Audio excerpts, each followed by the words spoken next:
तो दोस्तों, एक रेलवे स्टेशन जहां दिन भर भीड़ भाड़ रहती है, वहीं रात के समय वीरान और खौफनाक लगने लगता है। अंधेरे में खाली प्लेटफॉर्म, धीमी रोशनी में चमकती पटरी और दूर से आती ट्रेन की आवाज एक अजीब सा माहौल बना देती है। ये कहानी बेगमपुर रेलवे स्टेशन की है।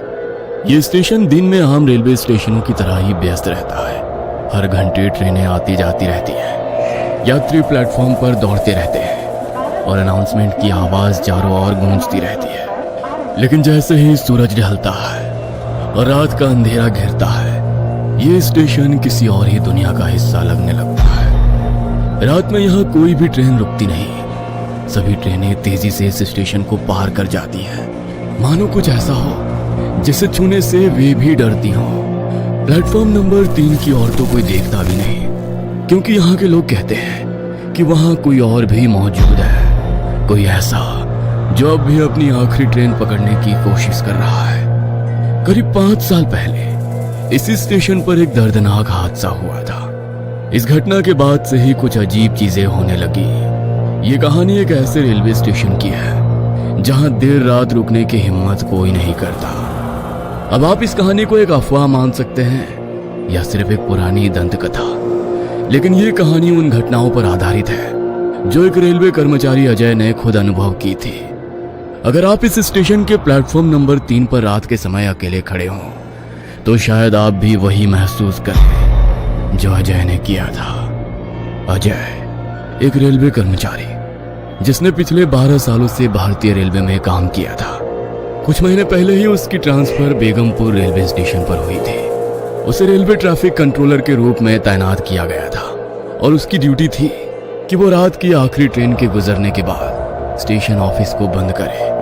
वो अपने काम में इतना माहिर हो चुका था कि अब उसे रात में अकेले रहने की आदत पड़ गई थी। लेकिन कुछ चीजें ऐसी थी जो उसे अब भी असहज कर देती थी। स्टेशन शहर से थोड़ा दूर था, इसलिए रात 11 बजे के बाद यहाँ बहुत कम ही लोग दिखाई देते थे।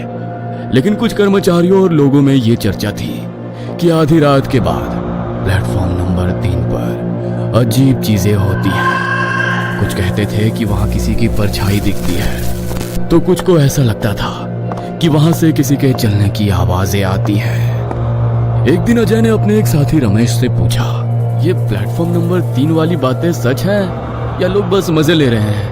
रमेश ने हल्की हंसी के साथ जवाब दिया, भाई मैंने खुद कुछ नहीं देखा, लेकिन बहुत से लोगों ने अजीब चीजें महसूस की है। पहले एक गार्ड था, उसने दावा किया था कि उसे प्लेटफॉर्म नंबर 3 पर एक आदमी बैठा दिखा, लेकिन जब पास गया तो कोई नहीं था। और ये सिर्फ एक ही बार नहीं हुआ, कई लोग कह चुके हैं कि यहाँ कुछ गड़बड़ है। अजय ने इस पर ज्यादा ध्यान नहीं दिया। उसे भूत प्रेत की कहानियों पर विश्वास नहीं था। वो मानता था कि रात के अंधेरे और दिमाग की थकान के कारण लोग भ्रम का शिकार हो जाते हैं। लेकिन दोस्तों, उसे क्या पता था कि जल्द ही उसे खुद इस रहस्य का सामना करना पड़ेगा। कुछ साल पहले रवि एक सरकारी कर्मचारी था जो रोजाना रात 8:30 बजे की ट्रेन से सफर करता था। लेकिन उस दिन वो ऑफिस में ज्यादा काम की वजह से लेट हो गया था। उसकी पत्नी ने फोन पर बताया था कि घर पर मेहमान आए हुए हैं। वो जल्द से जल्द पहुंचना चाहता था।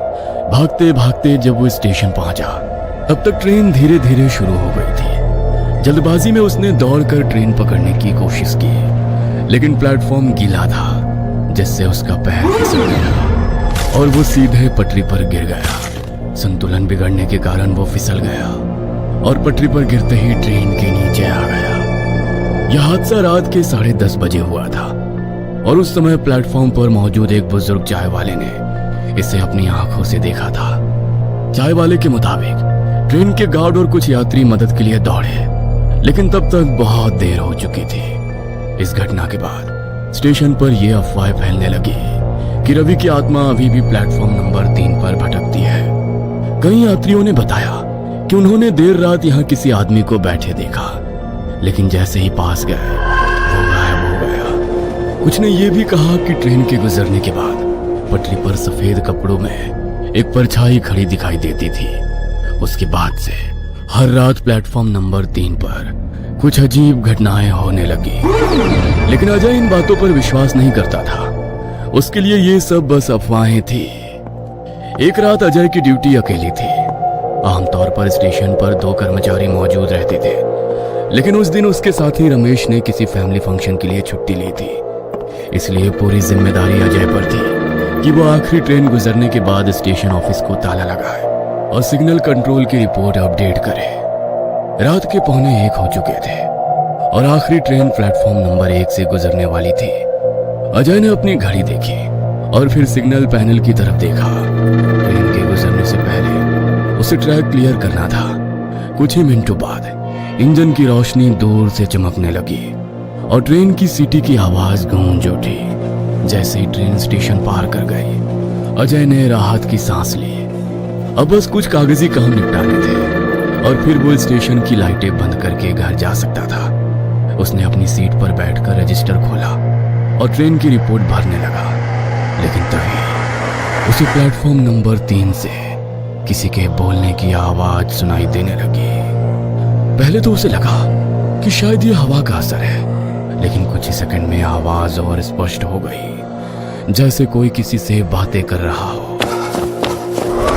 उसने सीसीटीवी स्क्रीन पर नजर डाली, लेकिन वहां कुछ नहीं था। स्टेशन पूरी तरह सुनसान थी। फिर भी उसे ऐसा महसूस हुआ जैसे कोई उसे देख रहा हो। शायद मेरा दिमाग खेल रहा है, उसने खुद से कहा और अपनी रिपोर्ट में ध्यान देने लगा। लेकिन जैसे ही उसने स्टेशन की लाइट्स बंद करनी शुरू की, प्लेटफॉर्म नंबर 3 पर एक परछाई दिखी। वो एक आदमी की आकृति थी जो बिल्कुल स्थिर खड़ा था। अजय ने टॉर्च उठाई और बाहर जाने का फैसला किया, लेकिन जैसे ही उसने प्लेटफॉर्म की तरफ कदम बढ़ाया, हल्की ठंडी हवा उसके चेहरे से टकराई। इतनी ठंड कहां से आ गई?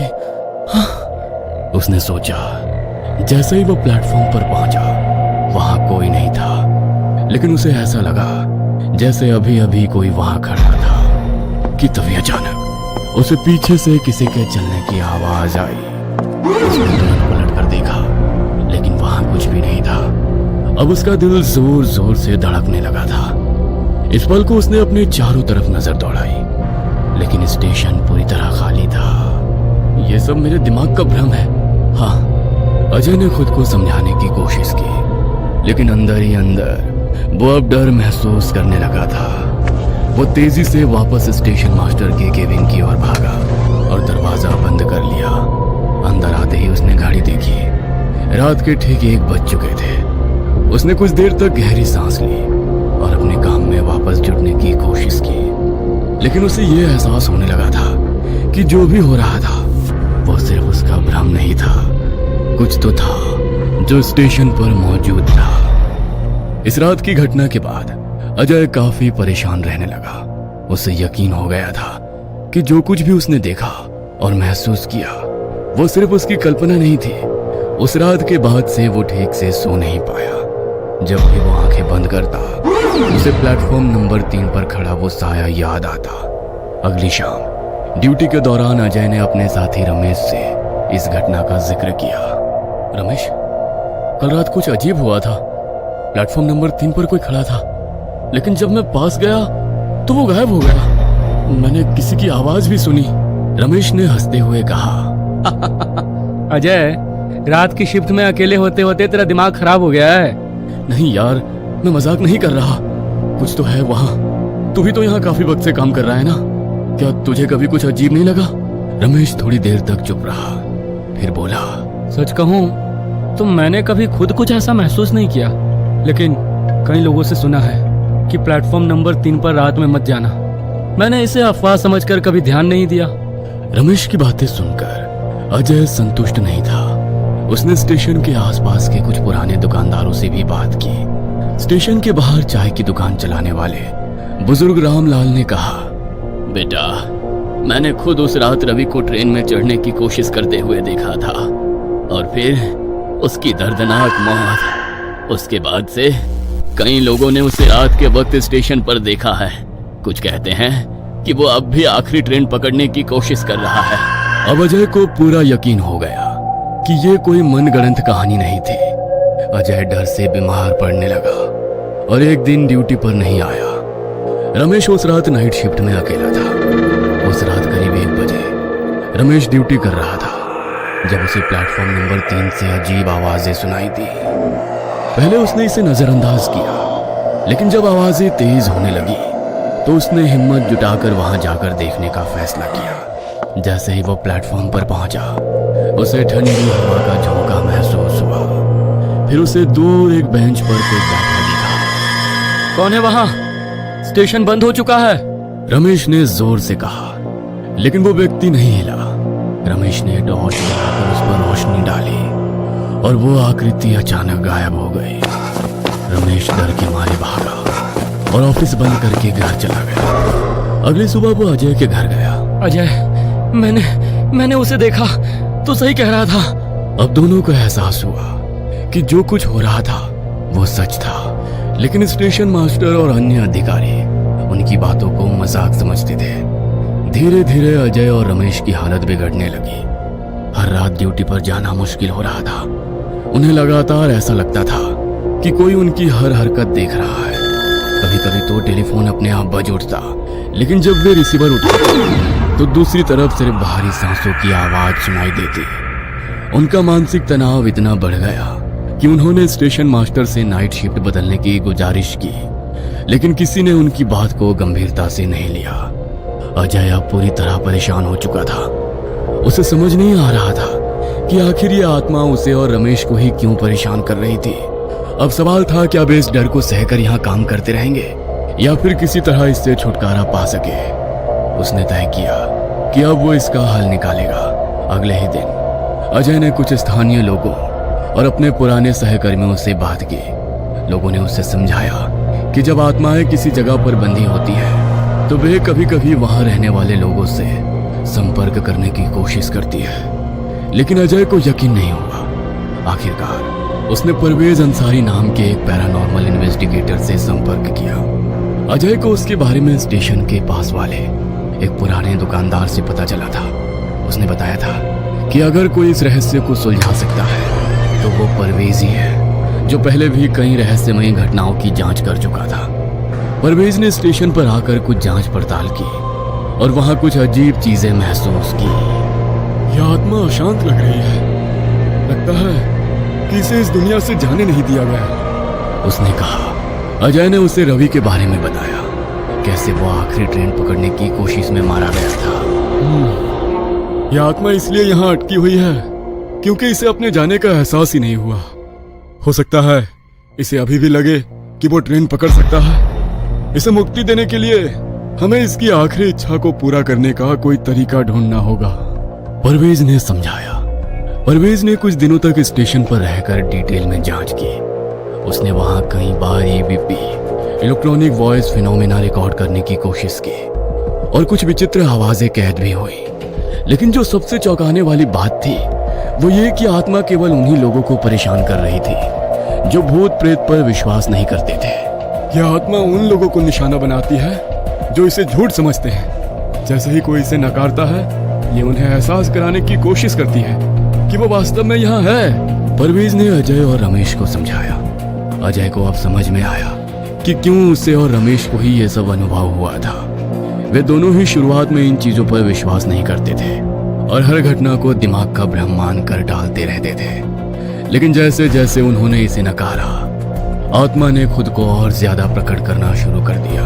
उसने उन्हें बताया, शायद अगर एक बार फिर ट्रेन रवि के लिए रुकती और वो उसमें चढ़कर अपनी यात्रा पूरी करता तो उसकी आत्मा को चैन मिल सकता है। परवेज की सलाह मानते हुए अजय और रमेश ने रेलवे के कुछ अधिकारियों और स्थानीय कर्मचारियों की मदद से एक योजना बनाई।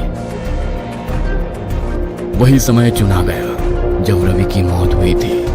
अजय ने प्लेटफॉर्म नंबर 3 को तैयार किया और एक इंजन को वहां से गुजरने की व्यवस्था की, बिल्कुल वैसे ही जैसे रवि उस रात ट्रेन पकड़ना चाहता था। रमेश ने प्लेटफॉर्म पर धीरे से रवि का नाम लिया।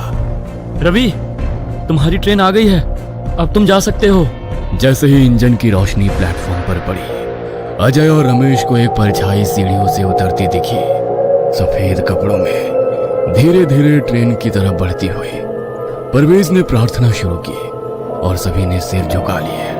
परछाई ने ट्रेन के पास पहुंचकर एक पल के लिए रुककर पीछे देखा, जैसे किसी को धन्यवाद कह रही हो, और फिर वो ट्रेन के भीतर समा गई। ट्रेन की सीटी बजी और वो आगे बढ़ गई। उसके बाद से प्लेटफॉर्म नंबर 3 पर ना कोई परछाई दिखी, ना कोई आवाज, ना कोई ठंडी हवा। स्टेशन का माहौल बदल गया था।